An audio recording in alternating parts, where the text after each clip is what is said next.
Welcome to Teal Table Talks. Join us around the table for an in-depth and behind-the-scenes look at Soundscapes and the community we serve.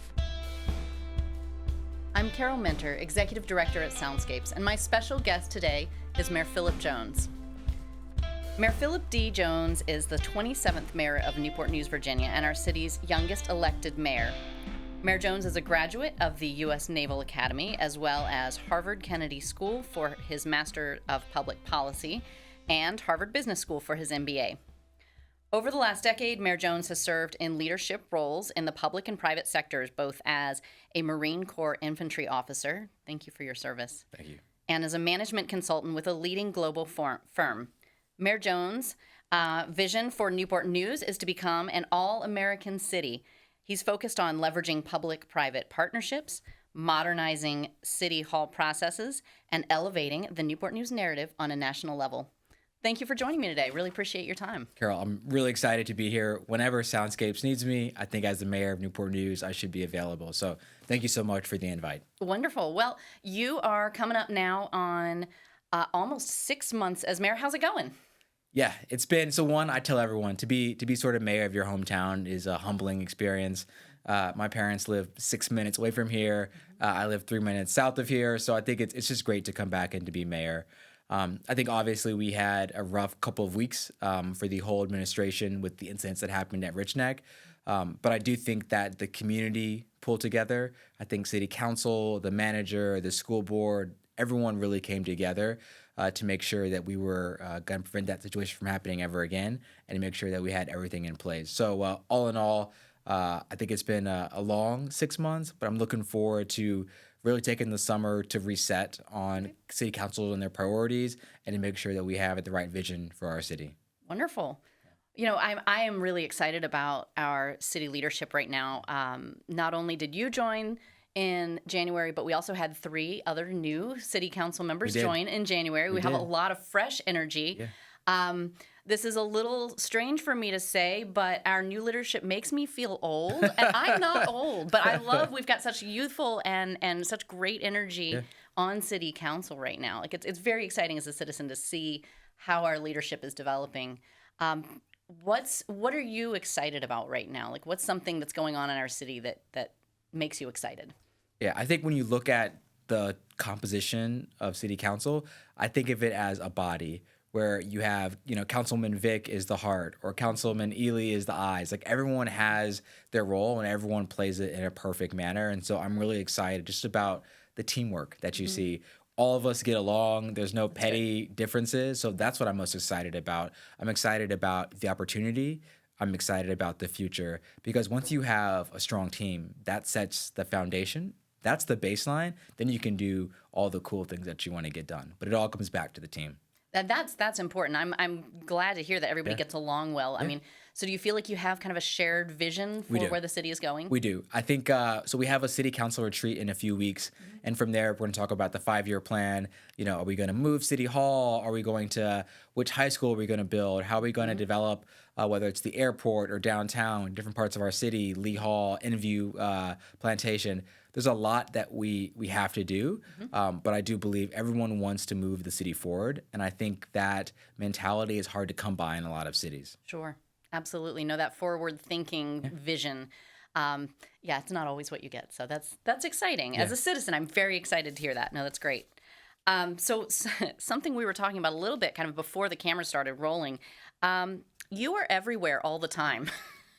I try to be. It is very impressive, but you are we run into each other a lot, so you're out in the community a lot. I am. I follow your mayoral Facebook page, and just in the last couple of weeks, let's see, you've been at graduations. Correct. You've been representing Newport News up in D.C. Correct. You were teaching swimming lessons at the YMCA. Correct. Great times. So this is fun, right? So, I mean, how do you eat, sleep, and breathe? Yeah, I think looking back at the last 6 days, I've been in 5 states in 6 days. Okay. Representing Newport News at, obviously local level at graduation. Yeah. The regional level, it was the mayor's conference, which I didn't really post about, but I was in Ohio for a day and a half, and then in D.C. at the White House. And so I just try to optimize my day. I get up every single morning at the same time. I have the same sort of morning routine. I end the night, at a late time. I try to I practice the zero inbox mentality. So Oh, yeah. I cannot I'm here for zero inbox. I cannot go to sleep unless every email has been sent or Yeah. at least assigned to be sent. Yep. That's how I get it done. But I think to do this job right, you have to be everywhere. Yeah. I think that's where you really get a pulse on the community, especially because Newport News is this sort of banana shaped city. We're like Right. over 20 miles long, Right. like half a mile wide. Yeah. And so there's really 5 or 6 different Newport News, and you have to be on the ground. And that's something I learned in the Marine Corps is that leadership is there, they're present, and they're at the point of friction. And so that's where I try to be everywhere. Interesting. Yeah, no, I love your description of the city of being kind of these different Newport Newses within. It's one of the things I love about our community is that there's so much diversity and so much so many different communities within our community. Of course. Yeah. So I mean, it sounds like that's really kind of built into sort of your philosophy of leadership. Is that fair? The idea of being there, being present. Yeah. Yeah. I think there's a quote we said in infantry: "Nothing can be accomplished unless there's boots on the ground," and that's how I look at it. I think it's servant leadership. I think the role exists to serve the citizens and to make sure that we're not going to agree on everything, but I'm going to make the best decision with all the data that I have to move the city forward and to improve quality of life for all citizens, not just one part of the city, but all parts of the city. No, well, and I appreciate you make yourself accessible to folks. Yeah. Of course. Yeah, absolutely. So one thing that you and I have in common is we both grew up in this area. Yes. So now you were not born here, I don't think? No, I was born in Japan. Oh, okay. Well, yeah, that's definitely not here. A little farther A away. little further away. When did you actually come to Newport News with your family? Yeah, so we moved to this area in 5th grade. So my mother and father, they were in the Air Force, so they were stationed at Langley Air Force Base, and so we actually moved around quite a bit. So we were in Kiln Creek for a little bit. Okay. Then we went to York County and Running Man, and then I think we moved back to Kiln Creek, and then finally to Port Warwick. And so I went to high school at Hampton Christian, so that was like my elementary and high school time, and then we went to church at Bethel Temple in Hampton. So I call myself a true son of the peninsula. Absolutely. You got like all the jurisdictions. I got there. everything except for Williamsburg. Yep, absolutely. So my story, okay, I don't have the Japan piece, but I was born in Hampton, lived there for 9 years, moved to Newport News in 4th grade, and then grew up here in Newport News. Yeah. So similar story. Okay. So what do you remember from growing up in this area? Like, what did you do? What are the things that you remember being fun with you and your friends? So I tell everyone this. I used to love City Center. That's where back in high school, I used to go up there. I think a lot of people like made out up there, so that was a good high school hangout. But no, I think I had a lot of fun in the area, just visiting the museums and just the culture. Everyone was so nice and friendly. It's a military sort of community. Definitely, it's a transient community. Used to go to Smitty's in Hampton. Just growing up on the peninsula. I think growing up here, everyone's like, I want to leave. When they finish high school. Yeah. But then everyone is, I call it the boomerang, right? Everyone at a certain age, it's like 27, 28, people are like, you know what? I think I want to go back home. And there's that pull and there's that calling to come back. Were you one of those? You can admit it. Were you like, I'm going to leave. I'm not really, I've got different ambitions. Yeah. Like, I actually thought I was going to stay in the military for 20 years. Yeah. But I really just wanted a bigger impact on life, and I love the Marine Corps. It's like one of the biggest pieces of my identity, and I'm still in the Marine Corps Reserves right now. So like I didn't know that. Yeah, so the one weekend a month, 2 weeks in the summer. So I'm literally everywhere sometimes. Apparently. Yeah, but I think in business school, I've realized the importance of access to capital and financial literacy, and I've realized in certain communities there was a capability gap. And I realized, you know what? I'm going to come back home and serve in some capacity. And that capacity just happened to be mayor. I love that. Yeah, no, that's great. So I love that was not necessarily where you thought you were heading. Yeah. It's just how life happens. Life takes us in interesting directions. I thought I'd be heading to the West Coast. Okay. So and ended up starting to date my husband, who's also from here. Okay. He didn't want to go any further north. I didn't want to go any further south, and here we are, and actually love our community. Yeah. Love our community. But it's what you're saying is definitely true, that folks who grew up here don't always appreciate it as much as we should. So young people that are watching, this is a wonderful place. You should stay here. Exactly. But no, really, I couldn't love this community more now as an adult, as a parent, as raising my two boys here now. Yeah. Yeah, it's a good place to be. Good. Yeah, absolutely. So let's talk for a minute about Soundscapes. Okay. So for those of you who are watching who may not be as familiar with Soundscapes, Soundscapes is a youth development program here based in Newport News. We have music education for young people through daily after-school programs, through summer camps, through the Peninsula Youth Orchestra, and the whole purpose of what we're doing is really it's about music, but it's about more than music. It's a youth development program, and we're about developing good citizens and people who are going to develop the skills they need to succeed in whatever it is they're trying to do in life, and to be contributing to our community.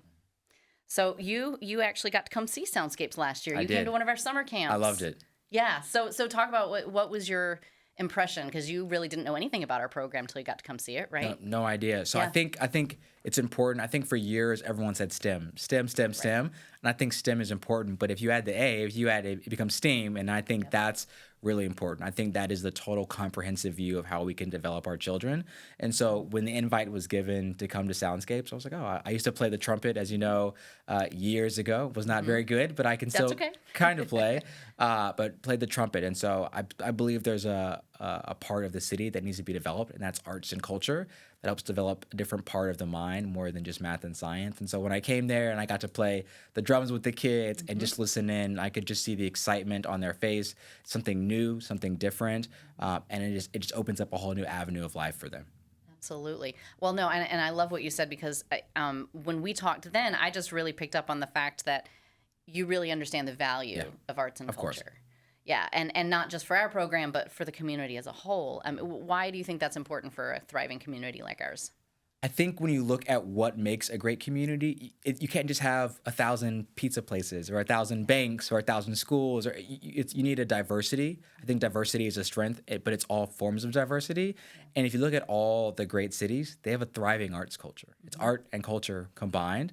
And most people don't know this, but through sort of the new administration, we've been applying for a lot of Bloomberg Arts grants. Okay. There's a $1 million grant. Hopefully, we're able to get that. They pick 3 or 4 cities a year. But if we're able to get that, we can truly transform parts of the city. That would be wonderful. Yeah. Wonderful. I love hearing that.